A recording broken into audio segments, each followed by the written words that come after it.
This podcast provides a platform that will share many different points of views that should empower you, uplift you, make you want to go out and do right. When you hear the term still a man, say, yes, I am. Still a man. Yes, I am. Still a man. Yes, I am.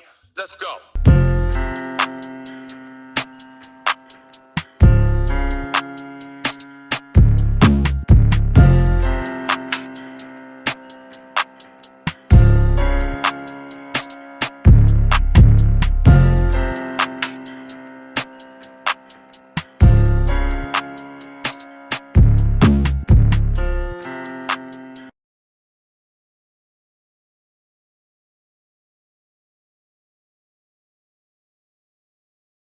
What's up, people? Welcome back to another exciting edition of the Still a Man podcast. Tonight, we will be discussing mental health in the Black community.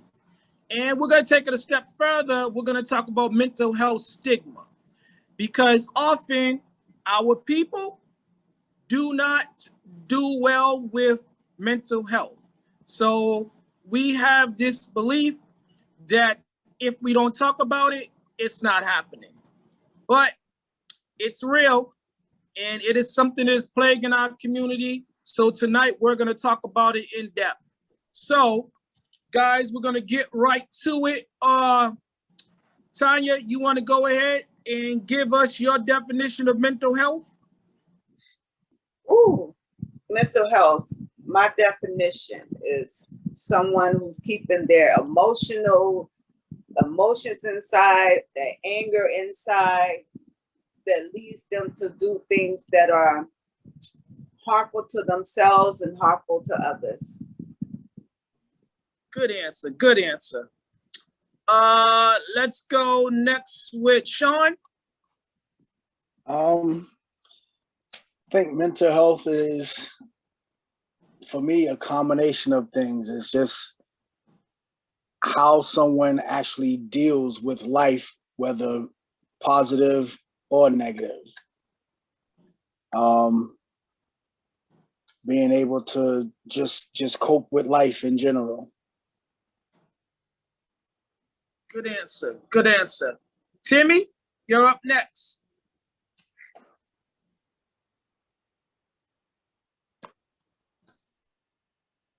Gotta turn your mic on. All right, we're gonna come back to him. We're gonna go to Robert. Mental health, there's good and bad. So make it short, the bad would be when you're suppressing trauma. You're not protecting your well-being, and you take upon other people's stress or misfortunes. For good is where you protect your mental health, and you always find time for yourself to reflect on all good. Okay. We're gonna go to Maria next. Mental health for me is no control of your emotions, your well-being, social well-being, your psychological. That's mental health for me. Okay, good answer. Gregory? I think mental health is one of the motors to run your machine, which you call your body. Mm-hmm. You want to expand? Like your heart and your mind is things that you need to function bodily in the world. You need your body to function. You need your mental health to be right. Okay. So who did we miss out? Who just chimed in? Who just joined us? All right, Bird. Timmy, so you're back. And Bird came too. All right, Timmy, you first. What's your definition of mental health? Mental health is your mind state. Because your mind controls your mental. And if you see, that's why you have people killing themselves because of mental stages, and it starts with your mind.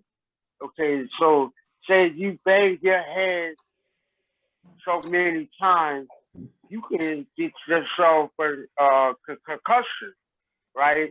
And might end up with CTE, the thing that's going on with the football players. So, you know, definitely that plays a part in mental. Okay. Bert, you're up. Yes, sir. What did you say, David? So what is your definition of mental health? You know, mental health is many facets. Mental illness is a disease. Mental health can be in many forms, shape, and everything. But Okay. mental health and mental illness is one of the biggest diseases we have out there right now. Many people suffer undiagnosed. Many people suffer diagnosed. And, you know, they want to fill you up with medication, and that's their solution other than treatment. Okay. So we're going to get the definition of mental health, and we're going to talk about the stigma as well. But before we go and talk about the stigma, we're going to go and jump into the first video. Tech person, roll the first video. How do people around you talk about mental health? Do they use words like nutcase, maniac, or psycho? Do they only bring up mental health after something bad happens in the news? Do your friends, family, or coworkers treat you differently when they learn you have a mental health disability? If this sounds familiar, you're not alone. All these negative messages create powerful stigmas against the 20% of Americans who live with mental health disabilities. That's 1 in 5 people. But because of stigma, we rarely talk about how common it is to have a mental health disability. And if you start to believe these negative messages, you might be experiencing internalized depression, or what's known as self-stigma. Self-stigma can feel like a wall surrounding you. It may cause you to feel embarrassment or shame. It might become a barrier to forming authentic relationships. And it could lead you to lose out on getting the social support you need. You can combat self-stigma, but first remember that you are not alone. Remember that number from before? 1 out of 5 people have a mental health disability. There's a lot of us out here in all walks of life. Finding a community can help defeat self-stigma. You can start by having a candid conversation with friends to share how you're feeling. You may choose to connect with a peer-led group, or maybe find an online community. And there is a large and growing community of people with mental health disabilities organizing to fight back against stigma and negative attitudes in society as a whole. Speaking out, writing, advocating, different forms of activism can lead to change and help us find community. For more information in Washington State, contact Disability Rights Washington at 800-562-2702 or go to Hey, did you guys hear about that store online? One Stop Shop? EmporiumPlus.org. Go over there now, where you can find the latest fashions. And the Dr. Parrish Youth Serum, Still a Man, a Dr. Parrish Ladies First, SOS Support Our Sisters, and Envy Forever. Go, gravitate to the fashions that will make you look better.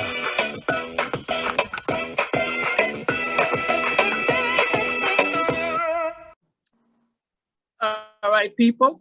So now we got like a formal understanding or definition of it.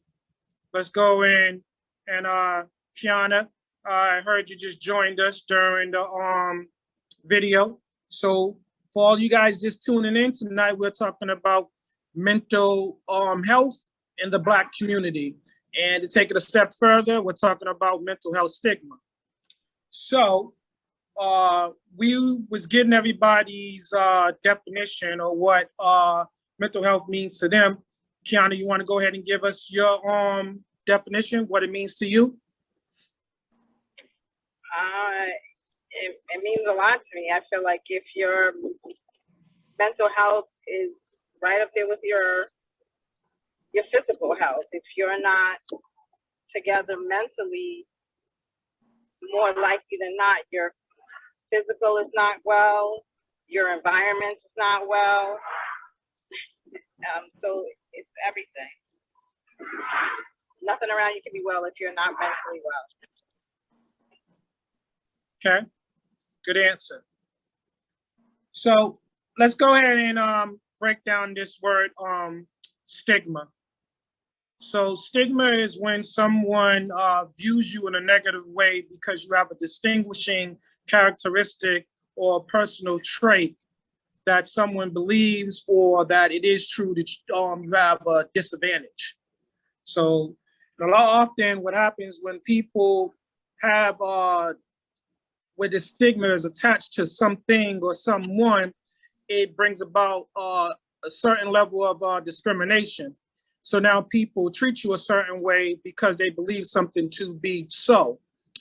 And now that can also affect how you behave when around these individuals and how you behave directly because you feel like that people are looking at you to try to identify what's wrong with you. So that would make you kind of clamor or like a turtle, go into your shell.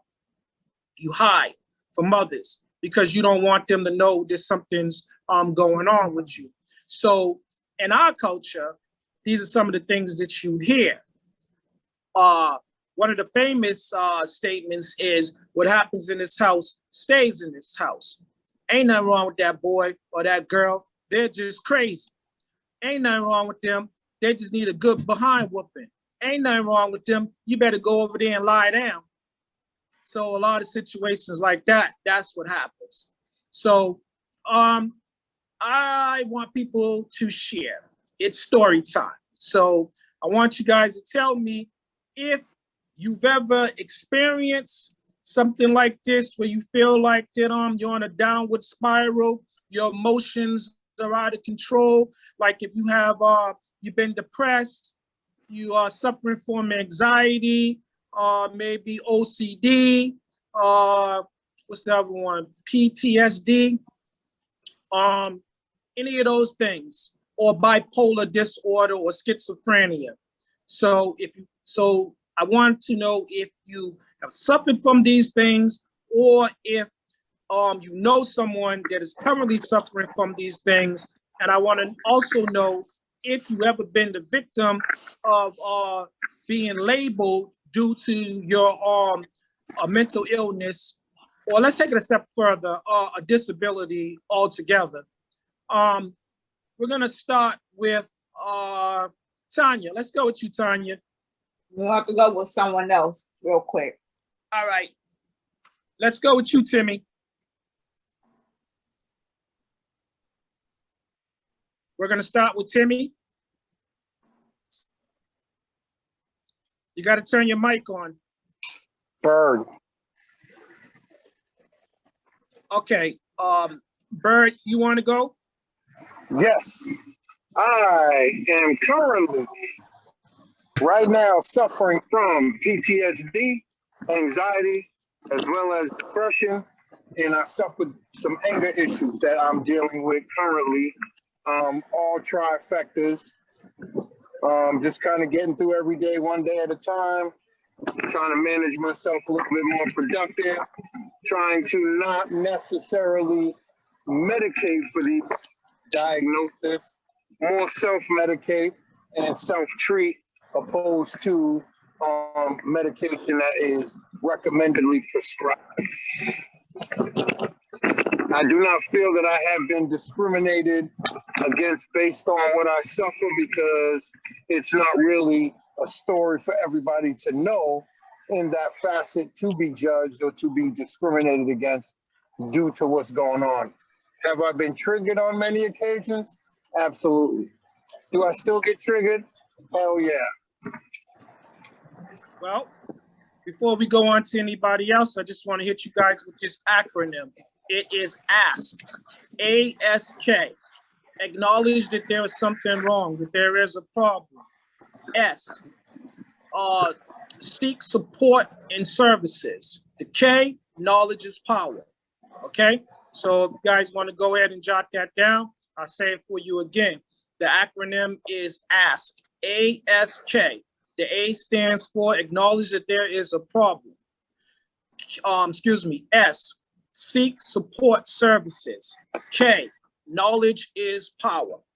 Now, hope everyone wrote that down because it will come back up later in the discussion. I might ask you about it again.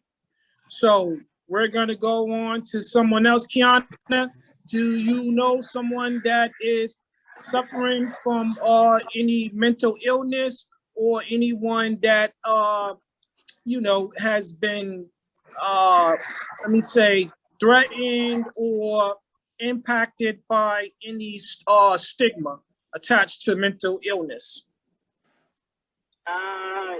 Yes, I do know people, and I mean, this is like a touchy subject, so I won't go into that aspect, but I myself, I suffer from PTSD, wow, what is that, like 20 years ago? And it took a long time to get out of that. It was after I had a car accident, and when you have those type of things, it can feel like you're having the same incident over and over again. And it's, I guess, a way that your body tries to deal with your situation. Do I feel like there was any discrimination? No, but like Bird said, I think there is, it wasn't shared with everyone because I didn't feel like it was everybody's. I'm not a everybody knows my business person anyway, so there was very few people who were privy to that information. Okay, so you basically, And you know what? Excuse me. Hold on, Dave. I just want to say this too. When it really started getting a lot of attention with a lot of entertainers and them, were going through things, either someone in their family or they themselves were going through mental illness. And, so they put a lot of light, shine a lot of light on it, through their experiences.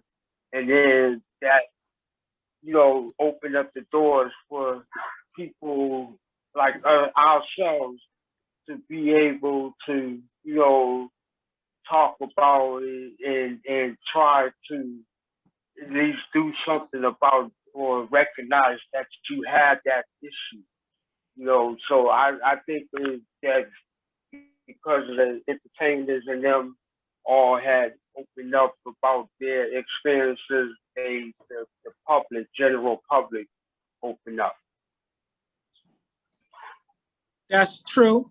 And because of that, we have a lot of examples playing out right before our eyes in public.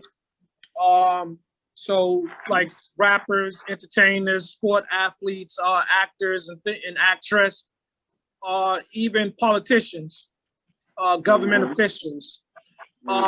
So because of that, you stay right there. Do you know of anybody around you or yourself? Are you currently suffering from any mental health issues? No.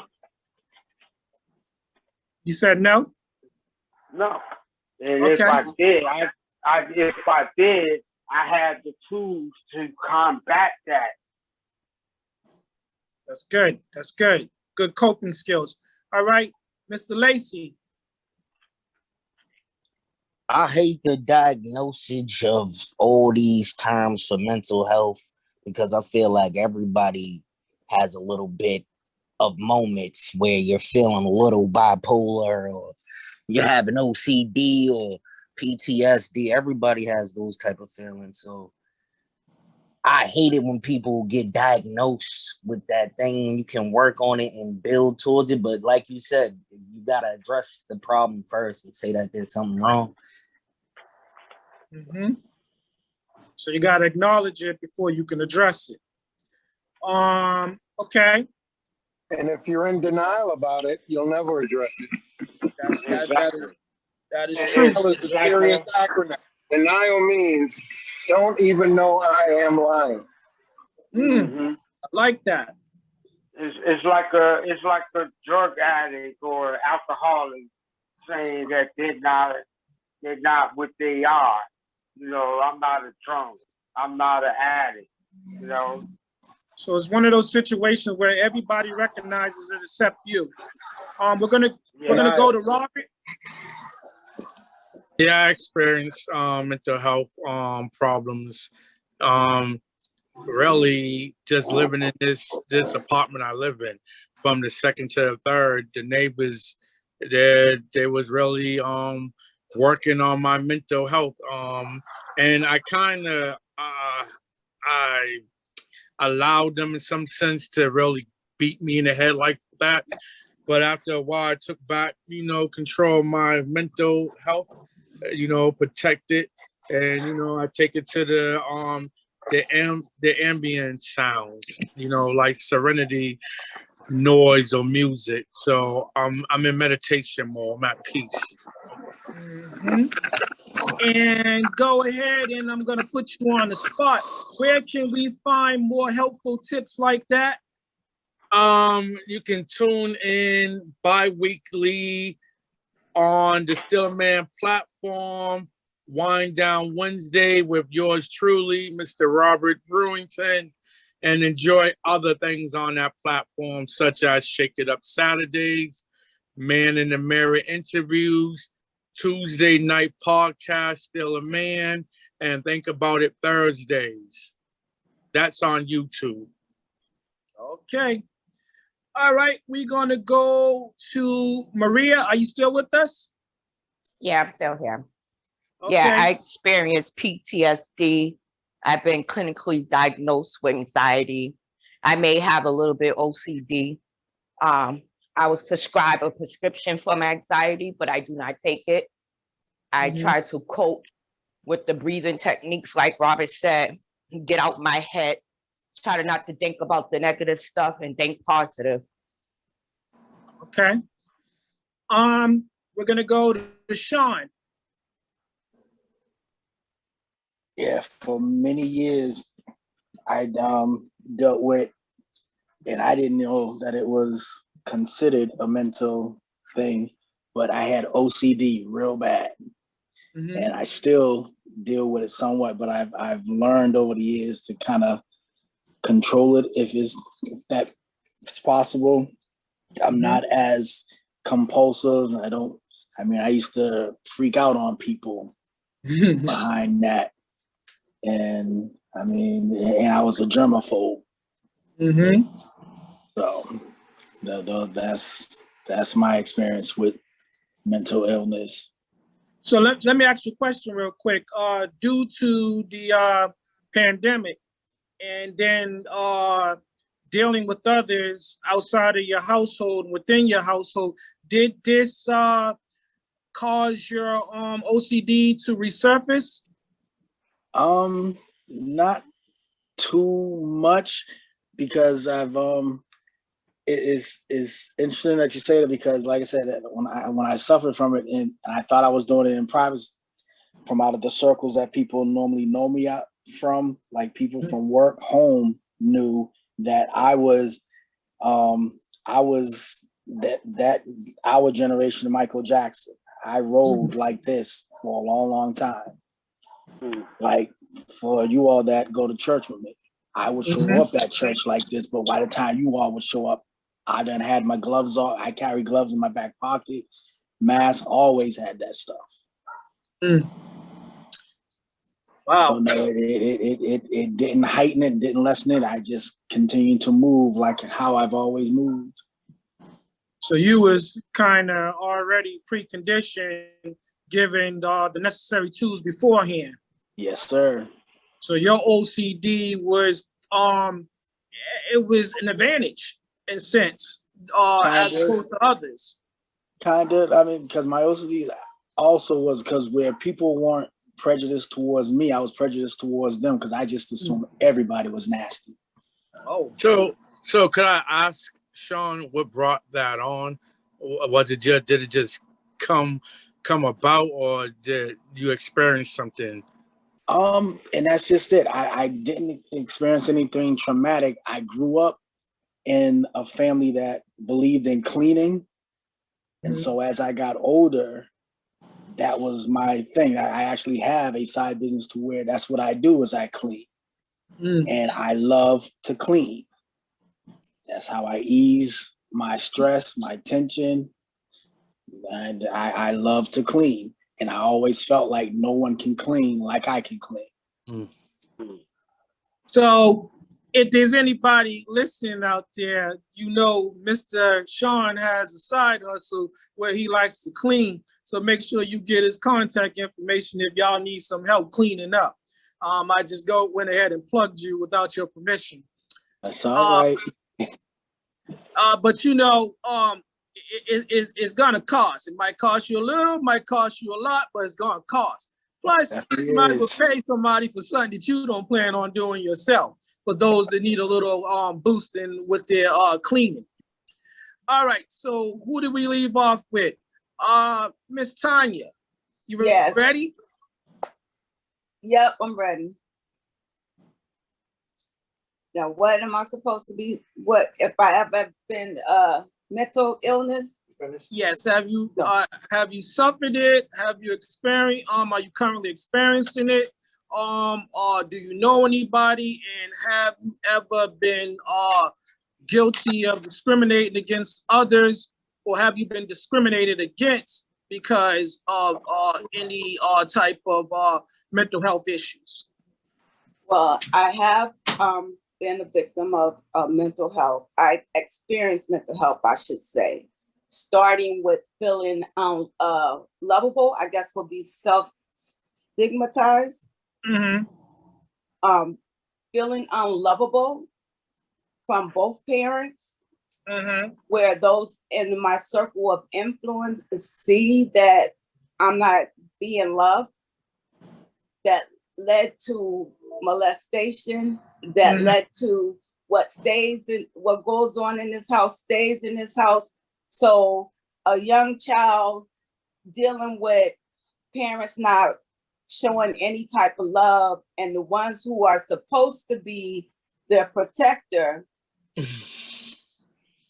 taking advantage of that led to looking for love in all the wrong places, that led to being attracted to the same type of men, which leads to insanity. Let me get through this. Okay, that leads to wanting to have children because you know the children are gonna love you unconditionally, but bringing all that baggage along with you from childhood into motherhood, where you're exhibiting some of your mental instability to the children, that your children say you're bipolar because you flip from one thing to the next. Okay, let me get this all that. Not realizing that it's mental, that it's an issue until I get around other people that I can see experience it. So I'm having some self-awareness that leads me to, like I said, insanity. Even though you're aware, you've been built so much into your system of doing the wrong thing that you continue to do the wrong thing, that leads to other types of insanity, that leads to things happening in your life where I had an accident at one point that caused me to have PTSD. I got sick that caused me to have high anxiety. And that's just a lot to have to deal with. And I got sick and I started talking to someone, which allowed me to really do some self-evaluate, and God caused me to for this situation to happen to me, for me to have to sit my ass down somewhere and really contemplate. So that's where I am, contemplating, working it out, spending some time with God. Sometimes people think I'm crazy because they see me talking to myself, but I'm really talking to the Lord. Mm-hmm. Yeah. You know what? Your testimony is going to help somebody else grow, including yourself. So, panel, before we go further, I want everybody to commit this mantra, this affirmation of sorts to memory. Repeat after me. It's okay. It's okay to say that I'm not okay. That I'm not okay. One more time. It's okay. It's okay to say that I'm not okay. that I'm not okay. Now here's the flip to this. However, it's not okay to remain that way. Yeah. You guys got it? Got it. Again, that goes back to that earlier acronym, ASK. Acknowledge that there's a problem. Seek support and services. K, knowledge is power. Because once you realize that there's knowledge out there regarding your condition and that you're not alone, then it becomes empowering. You can do something about your situation. And like I said to Tanya, your testimony will help others. And at that same time, you are an example to most, if not all. So one of the hardest things for people that have a disability of sorts, because that's what a mental health issue is. It's a disability. Is the inability to function as the so-called norm. So that's what makes it a disability. However, when I was doing disability awareness workshops, I used to tell the young and the old, disability, the word itself is two-part. If you separate the DIS from ability, is two different words. And so when we was growing up on the streets, there was a term, a word that said this. So basically what you're telling people is, don't diss my ability, don't disrespect, don't disregard what I can still do. So what I used to tell people, focus on my abilities, not on my disability. So commit that to memory if you want to as well. Well, the dis means not. So being disabled means not able to do something at some capacity of the quote unquote norm. So if you're disabled, that prefix dis means not. So disability means not able.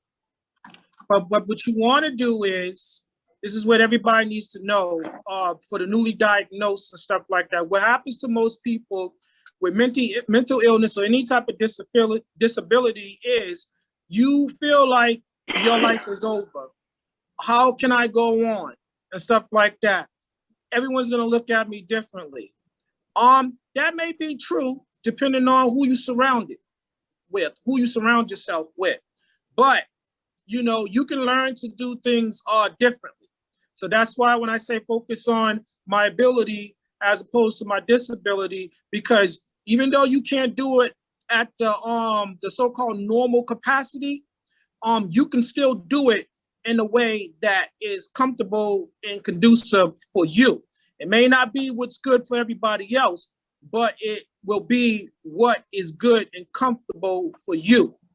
So that's what I mean by that. So Kiana, I often hear you speak about DNA and the trauma.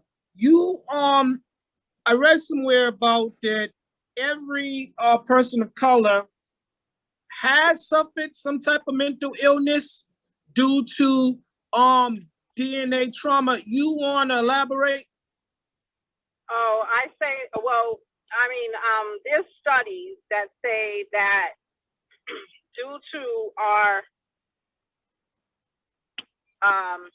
ancestors' trauma, meaning slavery, not just in America, because, you know, they send people to Spain and all over the world. We have collectively, that trauma has changed our their DNA, which of course means that it's been passed down to us. So there can be, you could not have had an issue with any of the things that are triggering towards you, but it can be from your DNA that it is a trigger from your ancestors. So in other words, like, I don't know, let's just say firecrackers go off and that triggers you. You've never had an issue with firecrackers in your life. Neither have your parents, but somewhere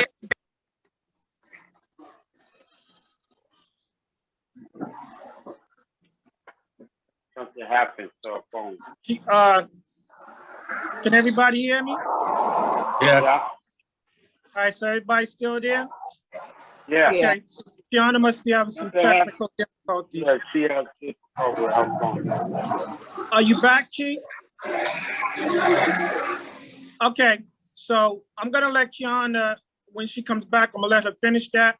So let's talk about some of the, let's say some of the harmful effects of stigma. Okay, and let's go down the line. I believe there's 6 or 7 of them. Let's go down the line. First one is reluctance to seek help or treatment. All right, so you guys already know, because we're reluctant to share anything with people because we feel like they're gonna judge us. That makes us reluctant to go out and get the treatment, because, you know, again, Black people, people of color, feel that there's 1 or 2 ways to handle this. You either self-medicate, so you do it in secret, or you pray, you take it to God. And there's a lot of stigma that is associated with people of color using prayer as their first line of defense, as opposed to any medical treatment. Tanya, you want to talk about that? Well, yeah, because prayer wasn't my first line of defense. Self-medicating was my first line of defense, because like I said before, that I knew about God, but I didn't know God. So when you know God, it's a difference. You have that intimate relationship. You can feel, you know that having faith in him and going to him, he's going to make a way for you. But before I got there, I was self-medicating, which led to other situations. It's not, self-medication is not good. Let's just put it that way. It's not good. It leads to other forms of abuse, mental abuse, emotional abuse, physical abuse. I didn't get to the prayer part until I had a relationship, a real relationship with my Heavenly Father. And I dwelled into my Bible to see similarities with the women, with the people, not just with women, but with the men in there too. What the things that they went through that could cause, that caused mental instability, and how God gave them the answer, or gave them principles to apply to their lives to help them maintain. Love it, love it. Bert, you want to add to that?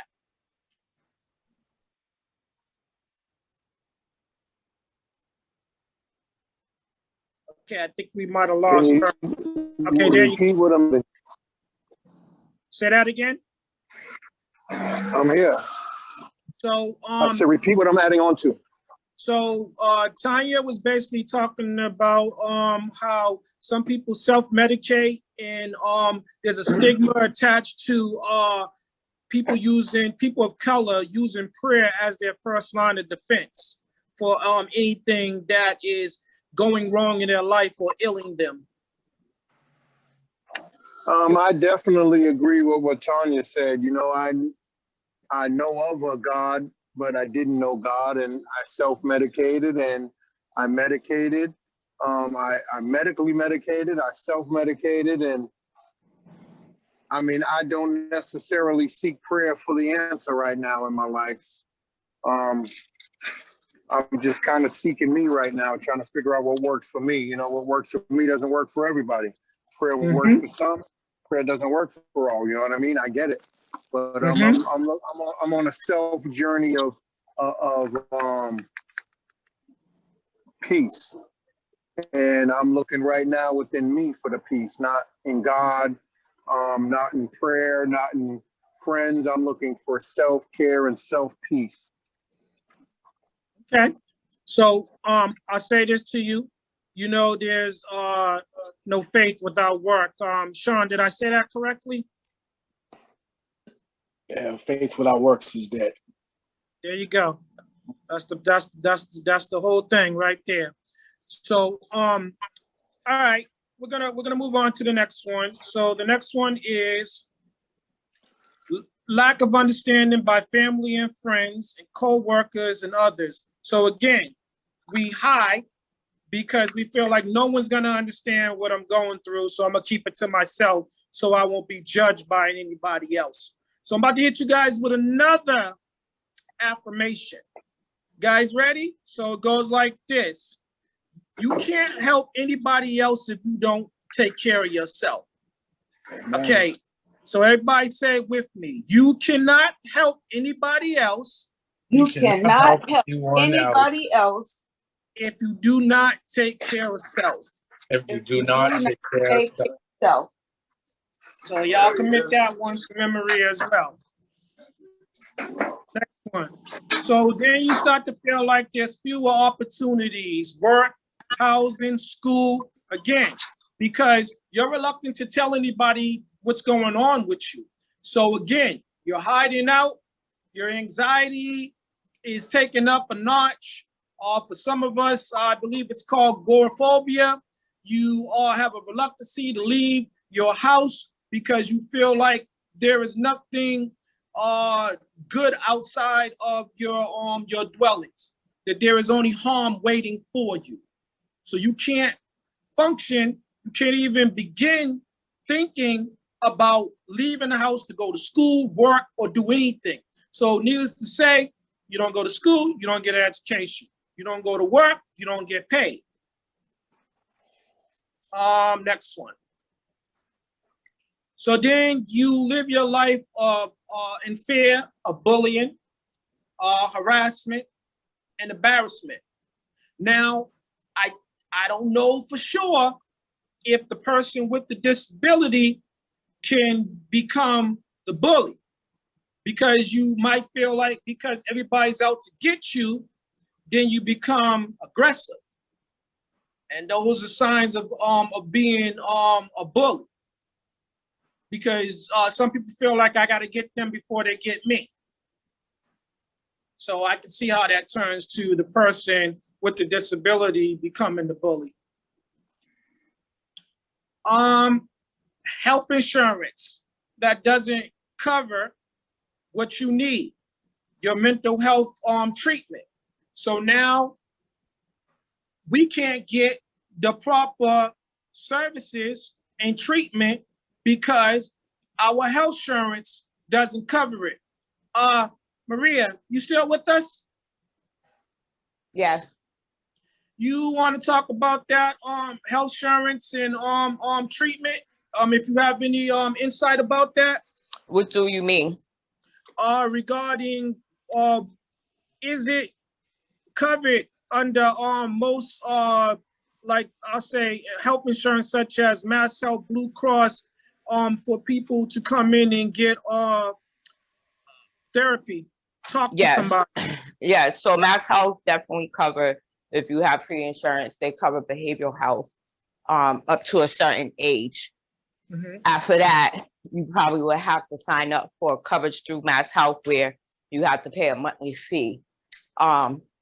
Most jobs insurance provides behavioral health, mental health insurance. It depending on what you're paying for out of your pocket for your insurance. And nowadays, most jobs do have mental health programs for the employees, for you to talk to someone or go see someone while you're an employee at their service. Okay, like that. Sharing is caring. So guys, if you're listening, anybody just tuning in, there is health insurance. There is health insurance coverage. Anybody that has Mass Health, they do cover that. And if you are not certain, contact your local health care provider so that you can learn more about your services and what's covered.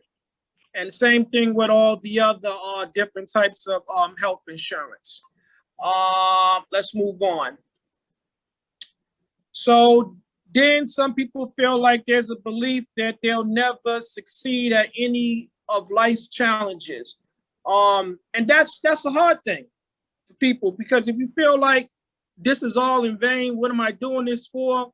It's never going to get better, then that prevents you from healing, so to speak. Let's move on. So I'm gonna go to the next video now so we can talk about more about the different types of it. So tech person, you wanna roll the next video? Visit the Merck Manual.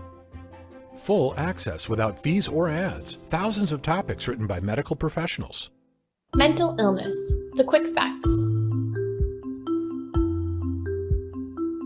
What is mental illness? Mental illness includes a wide range of disorders of thinking, emotion, and/or behavior. There are many different types of mental illness, and it can be short-lived or long-term. Sometimes it can be hard to tell the difference between mental illness and normal worry or sadness, but mental illness is more severe, lasts longer, and significantly affects a person's ability to cope with life. Almost half of adults experience symptoms of mental illness at some point. Depression is very common. The main treatments are medicines and counseling. Family, friends, and support groups can also help people cope with mental illness. What are the types of mental illness? Mental illness is really many different disorders. These disorders fall into broad categories, including anxiety, mood disorders such as being too sad or too excited, schizophrenia, personality disorders, and obsessive-compulsive disorders. Other mental health disorders include eating disorders, stress disorders such as PTSD, and suicidal behavior. What causes mental illness? Mental illness is probably caused by many things in combination, including inherited factors, life stresses, the environment and culture you live in, and health problems that affect your brain. Many stresses, such as losing a job, getting divorced, or taking too many drugs, increase the risk of mental illness. Certain health problems that affect a baby's brain, such as complications during birth or a brain infection by a virus, increase the risk of mental illness later on in life. Mental illness doesn't occur because people are lazy or irresponsible. It is not something people do on purpose. Symptoms are different depending on what kind of problem you have. They may include major changes in personality or behavior, especially if they happen for no clear reason, confusion and cloudy thinking, odd, disorganized thoughts, such as jumping from topic to topic or answering simple questions with long, confusing answers, inappropriate behavior, such as undressing in public, seeing or hearing things that aren't there, believing things that aren't true despite strong evidence to the contrary, and extreme moods. How can doctors tell if someone has a mental illness? Doctors diagnose mental illness by talking to the person. Sometimes they'll also talk to caregivers or family members. Sometimes it's obvious that symptoms are caused by a mental illness. For example, people insisting that they're the president or that their thoughts are being controlled by a radio implanted in their brain. Other times, it's hard to distinguish mental illness from normal reactions. For example, it can be hard to tell normal grief from depression after the death of a spouse or child because both involve sadness and a depressed mood. Likewise, the line between being neat or orderly and having obsessive-compulsive disorder can be blurry. Any dividing line is usually based on how severe the symptoms are, how long the symptoms last, and how much symptoms affect the ability to function. Doctors have made a great deal of progress in successfully treating mental illness. The main treatments include medicine and talk therapy. For most mental health disorders, a combination is more effective than either one by itself. Other treatments include electroconvulsive therapy and transcranial magnet stimulation. In the past, people with mental illness were often placed in institutions or hospitals.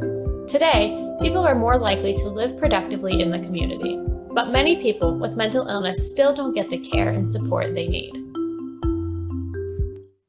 Oh, my people, the verdict's in. Adopt or perish.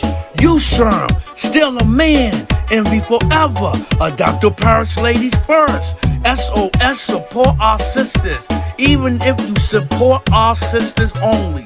No pun intended. Scurry yourself over to EmporiumPlus.org, where you will find the latest fashions.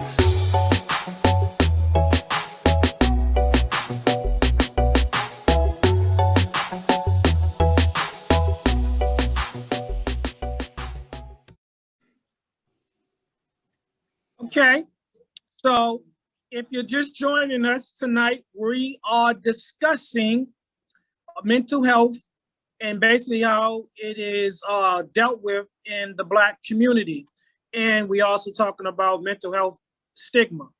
So, guys, real quick, just so you know too, a good way to combat this mental health stigma and issues is to form some type of support group. Something like what we're doing, or support our sisters. You guys get together, you ladies, and discuss some issues. And you guys just really basically make it an open forum, a non-judging setting, and you guys just speak about what you are enduring.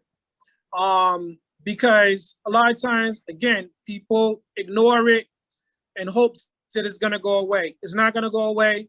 We have to treat this illness, this situation, like you know, we don't have no problem with getting on the phone gossiping, telling about someone else's problem. So we should have no issue with getting on the phone, talking to a therapist, because yes, people, you can get therapy in the comfort of your own home. All you have to do is ask your provider, your health provider, can they give you a referral so you can do therapy in the comfort of your home. No, if you don't want nobody in your house, you can just pick up the phone, and on the other end will be a health provider, a therapist, a counselor, a grief counselor. It's a plethora of different type of counseling that you can get regarding mental health issues. So guys, don't be afraid to reach out. Talk to somebody, especially with something going on with you. It does not benefit any of us to hold it in, because it just festers. It gets worse. And then what happens is it bubbles to the top, and then it boils over, and now everybody else around you is getting burnt too. Josie, we're gonna bring you into the discussion. So tell me how you felt about the video.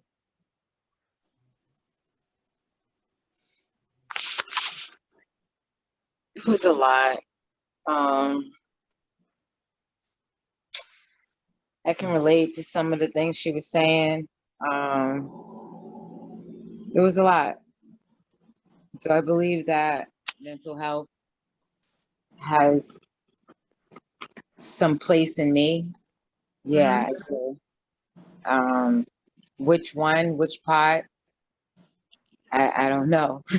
But I know that there's things that I need to work on myself. Okay, so I'm gonna take this a step further. So I like what she was saying about the environmental issue stresses that bring that about, and economic stresses. So again, a lot of times in the so-called Black community, people of color, the urban community, this is what happens. There's certain economic and environmental factors that bring about people's stresses and bring about mental health, because you're worried, and everything starts to worry you, and now you can't function. You start worrying about how I'm going to pay the rent. You start worrying about how I'm going to keep the lights on. You start worrying about where am I going to get money from to pay my car note, pay for food. And if you went to college and now you have a loan that you have to pay off. Your children, some kids go to school, private school, and you got to pay for that. You got to pay for insurance, health insurance. Got to pay for life insurance. You're trying to help out the family. It's just a lot that goes on. You go to work every day just to pay the bills. So you're working from check to check, and that can become stressful. So in turn, anything and everything in your environment becomes a trigger. Now let's be clear about this. Your children can be triggers, no fault of their own, simply because you're going through something. Your mate can become a trigger simply because you're enduring something. Your neighbor can be a trigger. Anybody and everybody and anything and everything can become a trigger when you are suffering from, I'm gonna say, you take a leave of your mental abilities. You're not functioning as you once did.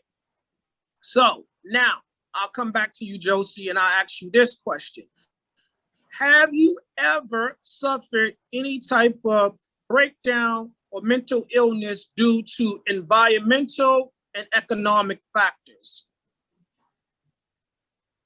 A mental breakdown, no. Maybe when I lost my nephew, I feel like something mental took a toll on me. And I Yes. still haven't figured that out. Have you talked to anybody about it? Financial, dealing with my child, those things I feel like are gonna work themselves out, because they always do. But as far as the loss that I can never get back, or the understanding that is never there, that took a mental toll. So I have to ask you this: what have you done treatment-wise? Have you acknowledged that there's a problem? Have you sought support services? And what type of knowledge have you obtained?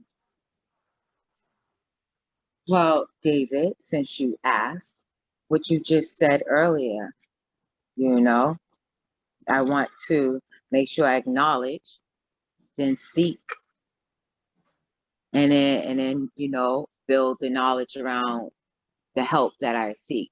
So my doctor referred me to a therapist / counseling. They did reach out to me. Just in the process of setting up things. All right. Virtual high five. All right. There you have it. Now, so I'll say this to you. You are on the fast track to recovery. You are well on your way. Let the healing begin.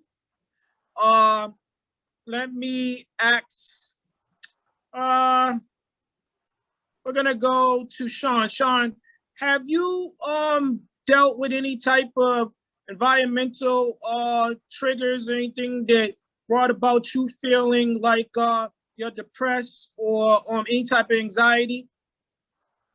Not that I am aware of, and that's no, I haven't. I don't get too worked up about anything.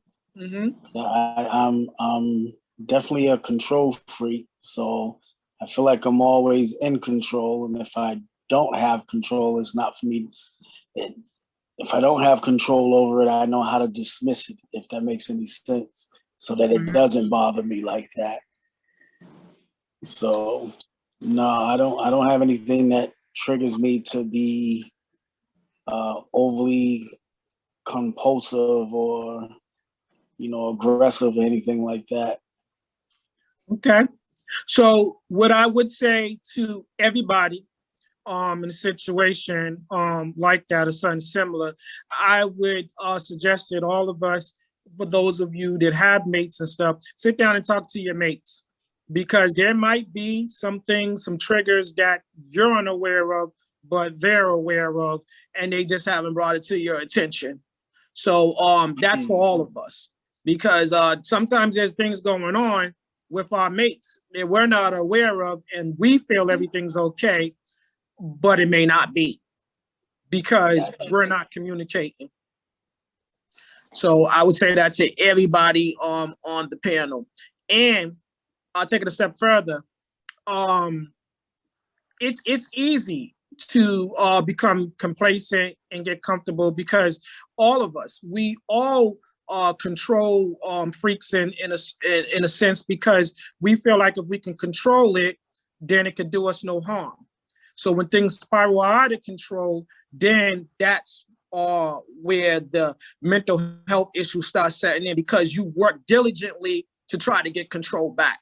And unfortunately, there are some things that's beyond our control. So let's just keep that in mind. So I got another mantra for you guys. So it's the ignore it or endure it factor. I said this before. So to ignore it means I'm not dealing with anything pertaining to this at all. I'm not dealing with it.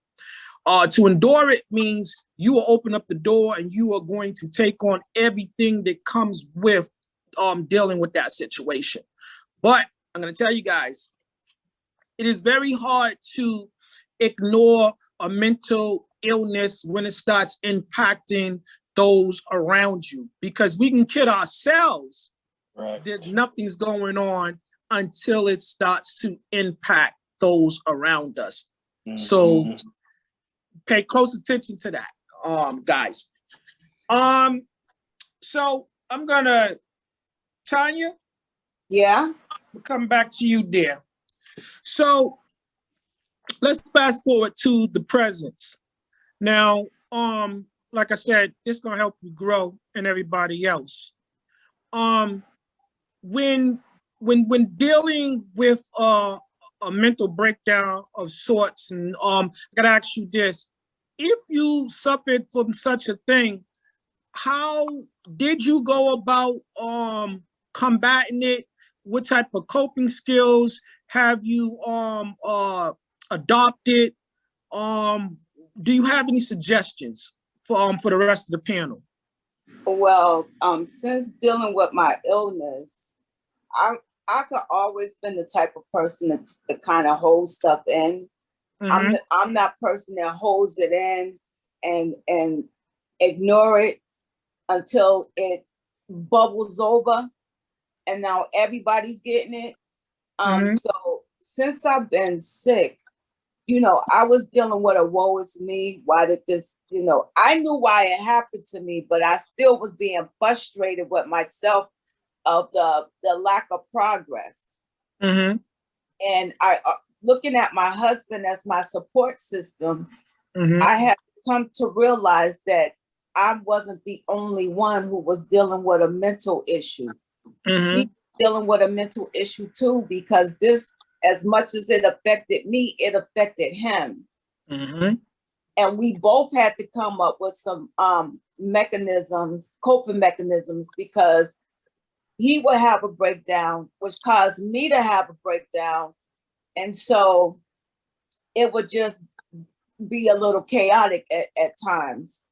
So we both had to come to a realization that we actually sat down and talked to each other and said that when it gets to like that, we're just gonna step back and woosah, have a woosah moment, and then each go at a turn, to talk about what caused them to have that breakdown. For instance, since I've been sick, I have a certain way, and he does everything for me. In my mind, I do things a certain way that's my routine.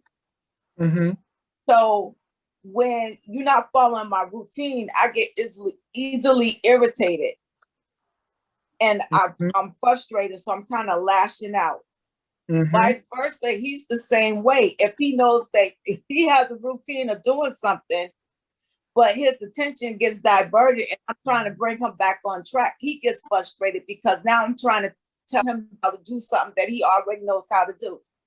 Mm-hmm. So we have to take that moment and have a woosah and then just say to each other, what makes you feel comfortable? Would you like me to do this that makes you be okay, that causes you not to flip out or catch an attitude and I have to say to him, when it's my time, it's my time. I don't need your attention being diverted over here. I don't need you answering the phone. I need you to pay just attention to me and what you're doing. That makes me comfortable. That keeps me at ease.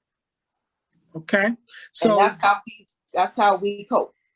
And let me say this before we go on. I'm going to share this thing. This is going to help everybody grow. So Tanya, you said that you're sick. We talked about this. We speak things into existence. So we're going to speak as is. You're not sick. Oh yes. You're enduring and you're overcoming the situation. That's right. You've been inflicted with an illness, but you are enduring it. You are overcoming it. So we're going to speak that into existence. So you guys, I'm gonna say this to you. When Tanya was just talking, that brings us to the next point where she's talking about when you're with me, I need you to focus on me. So let's talk about this we time and me time, because this is gonna help everybody. In life, this may prevent some failure to communicate. This may prevent a lot of people like having breakdowns. See, when you live within a family, when you are a union, even if it's just you and your children, people, it's okay to take time to yourself. This is me time. You let everybody know this is my time for myself, and you commit to it and you stick to it. Don't let anything impede or keep you from doing so. So you make sure you take that me time for yourself. And the me time can be simple as you just reading a book, catching up on your favorite show, catching up on your scripture, reading the Bible, going to take a bath, going to take a walk. Hey, I might want to get me a bowl of ice cream or something and then go take time to myself. I don't want you to sit at the table with me. I want to do this by myself. It's okay. But you have to know that there's other people around you that's going to adopt these same type of strategies. So you got to be okay when they take time to themselves too. Now, bringing it all back together, it's the we time. You need we time. For those of us that have mates, you have to continue to do the things that you did to get those individuals. You know why?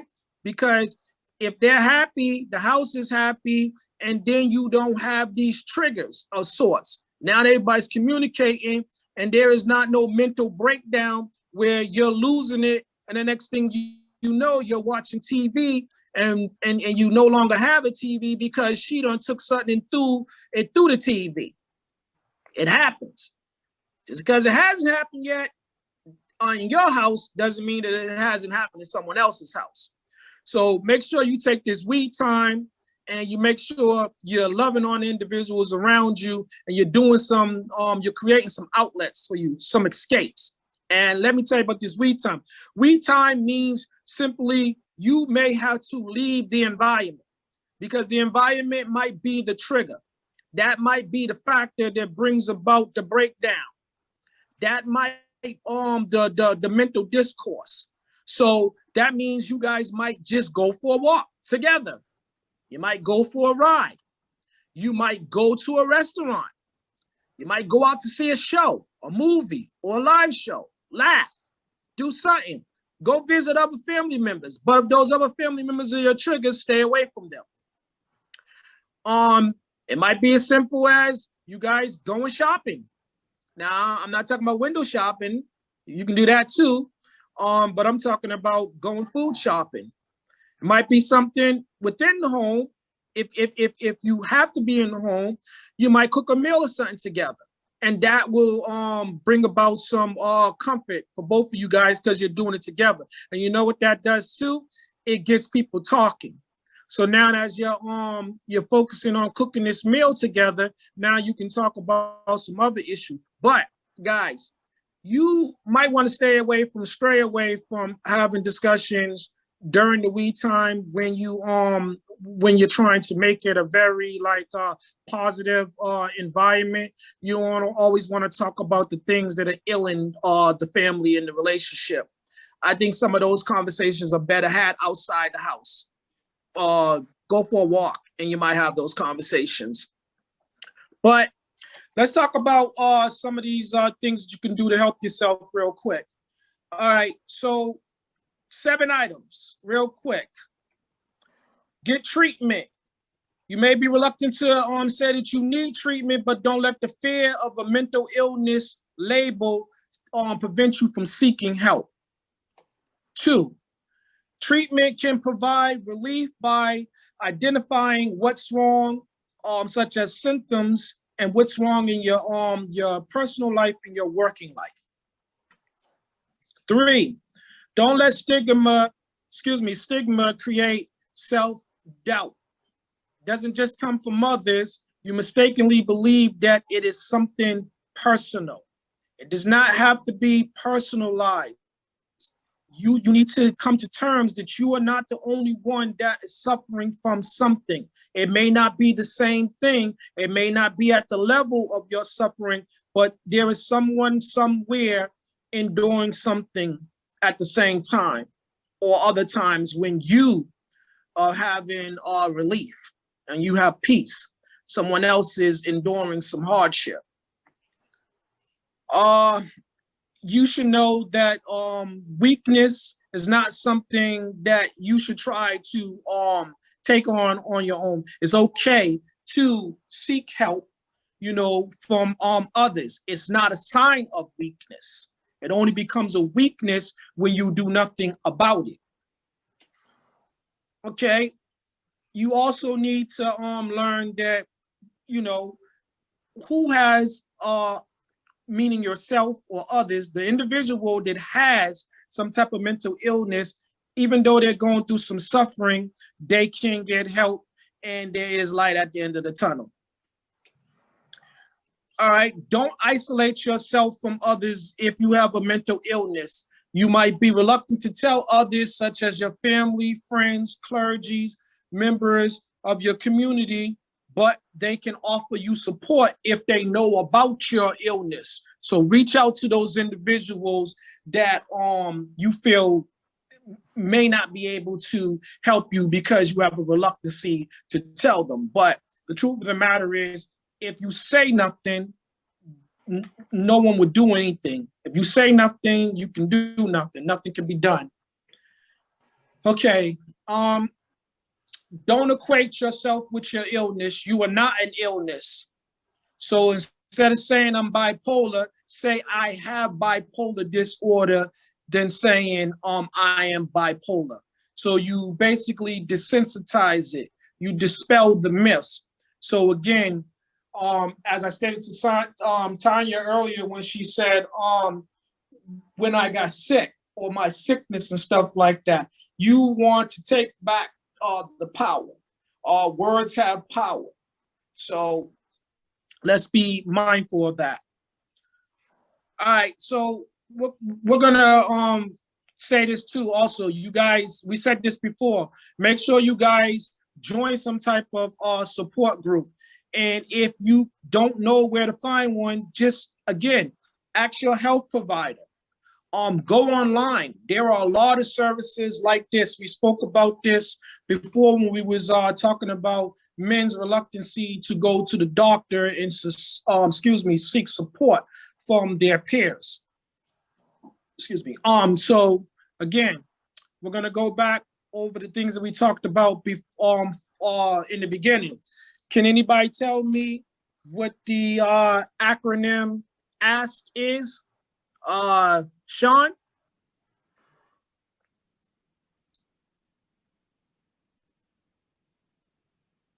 Sorry about that. Yeah, Sorry. go ahead. Okay. Hit me with that question one more time, please. So we're gonna go back to the question what I asked everybody, the statement that I basically, the acronym regarding ASK. Do you remember what it stands for? No, sir, I didn't write it down. Okay, no worries. So this just gives us a. Go ahead, Robert. You remember it? I think I remember some of it. I think Okay. the A stands for I think it was acknowledging something about you having a problem or something. That is correct. And the S stands for seeking support and services. Correct. And K is for knowledge is power. Oh, bingo. Give that man a prize. All right, so everybody. Thank you, Robert. Everybody that's still in attendance, that's what we're here for, to help one another. So here we go. So everybody still in attendance, repeat after me. ASK stands for. ASK stands for.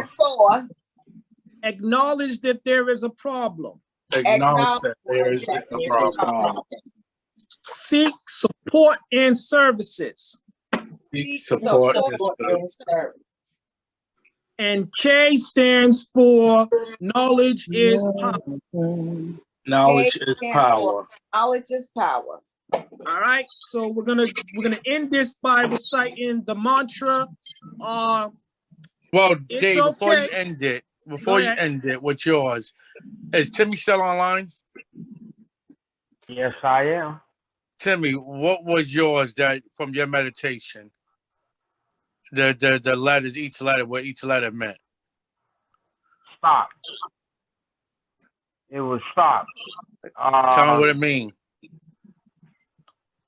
S stands for sit. The T stands for take time, take a breath. And the O stands for observe.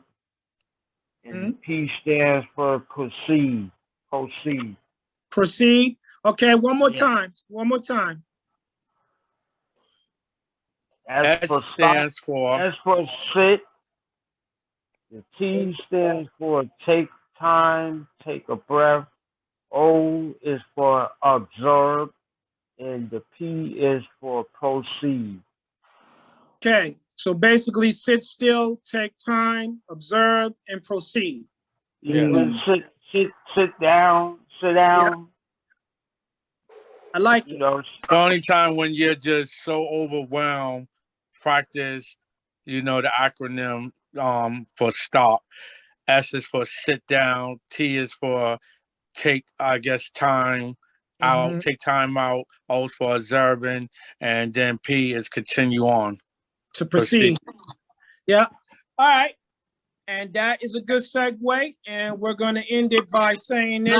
I wanted to say that I liked the Burks one earlier, the denial one. Do you remember it? No, I can't. Bird, are you still with us? I don't think that he's with us. But he's not with us any longer. I have taken him out. So I would say to guys, everybody make sure if there's an acronym, a mantra, of sorts that you before we even go, Maria, you want to hit them with that push acronym, please? Yeah, push.